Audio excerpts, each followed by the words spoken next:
Praise the Lord. ஹல்லேலூயா. நம்மிலே பலருக்கு 91ஆம் சங்கீதம் தினந்தோறும் வாசிப்பது ஒரு பழக்கம். அதில் நானும் ஒருவன். இந்த சங்கீதத்திலே இருக்கக்கூடிய அத்தனை வசனங்களும் நமக்கு வாக்குத்தத்தங்களாக கர்த்தர் கொடுக்கிறார் என்பதுதான் ஒரு பெரிய உண்மை. சங்கீதம் 91, 11 மற்றும் 12 வசனங்கள். நீர் செல்லும் இடமெல்லாம் உம்மை காக்கும்படி தம் தூதருக்கு அவர் கட்டளையிடுவார். உம் கால் கல்லில் மேல் மோதாதபடி அவர்கள் தங்கள் கைகளில் உம்மை தாங்கிக் கொள்வார். கடந்த வாரத்திலே ஹைதராபாத்திலிருந்து ஊழியத்தை முடித்துக்கொண்டு சென்னைக்கு நான் திரும்பிக் கொண்டிருக்கிறேன்.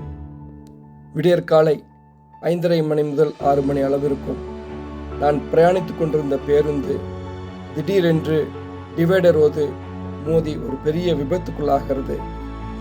ஒரு பெரிய சத்தத்தோடு அந்த வண்டியே ஒரு சுழட்டி நிற்கிறது. அந்த பேருந்து விபத்துக்கு ஆகக்கூடிய அந்த நேரத்திலே 2 கரங்கள் என் கைகளோடு சேர்ந்து என் நெஞ்சு பகுதியை அமுத்தி பிடித்திற்று. 2 கரங்கள் என் கால் பகுதியும் அப்படியே இறுக்கி பிடித்தன.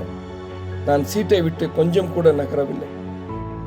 இந்த பேருந்தில் எனக்கு முன்னும் பின்னும் இருக்கிறவர்கள் கீழே விழுவதை நான் பார்க்கிறேன். அதிசயம் என்ன, இந்த பேருந்திலே பிரயாணித்த ஒருவருக்கு கூட ஒரு சின்ன அடியோ இரத்த காயமோ எதுவும் ஏற்படவில்லை.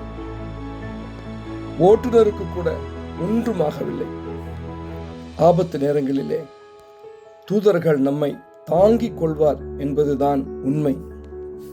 சங்கீதம் 91 தினந்தோறும் வாசிப்போம்.